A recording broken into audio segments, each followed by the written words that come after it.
Produção de cria.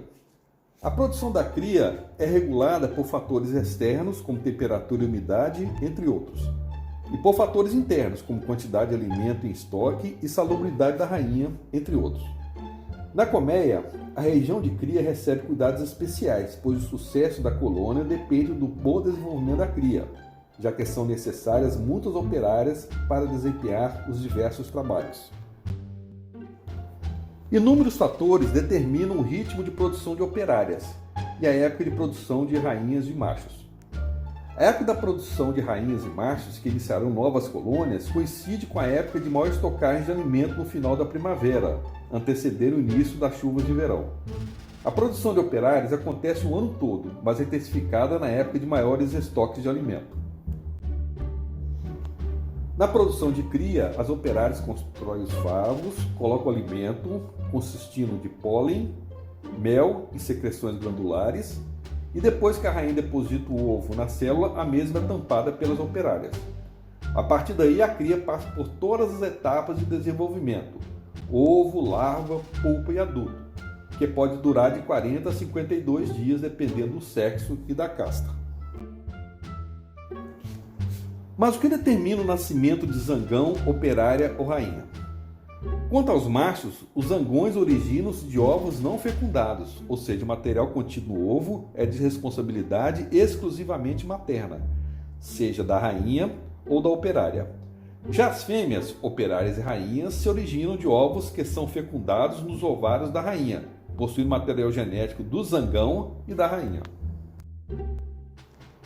Na maioria das espécies de abelhas sem ferrão, as operárias, apesar de não possuir aparelho reprodutor totalmente desenvolvido, podem produzir ovos não fecundados, originando apenas machos. O sexo em abelhas é determinado pelo sistema haplodiploide. Produção de rainha.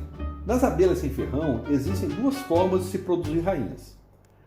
Para as espécies do grupo das melíponas, como a tiúba, Melipona fasciculata, e a uruçu, Melipona flavolineata, as rainhas se originam através da combinação de duas condições. Uma, a genética.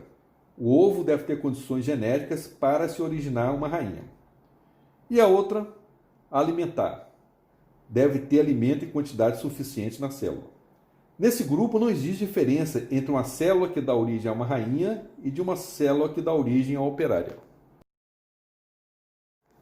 Nas abelhas do grupo das trigonas, como a tataíra, do gênero Oxytrigona, o sanharol, a Trigona spinipes ou a boca de barro, Partamona, o que determina o desenvolvimento de rainha é apenas a quantidade de alimento na célula.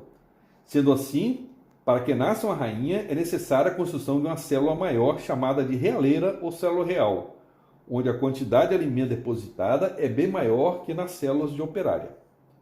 É importante enfatizar que nas abelhas sem ferrão não existe alimentação especial diferenciada da rainha chamada de geleia real. Essa é uma característica própria da abelha africanizada Apis mellifera. Assim podemos identificar nas abelhas sem ferrão favos contendo células reais maiores que as células de operária no grupo das trigonas e favos sem distinção entre células de rainha e células de operária no grupo das melíponas.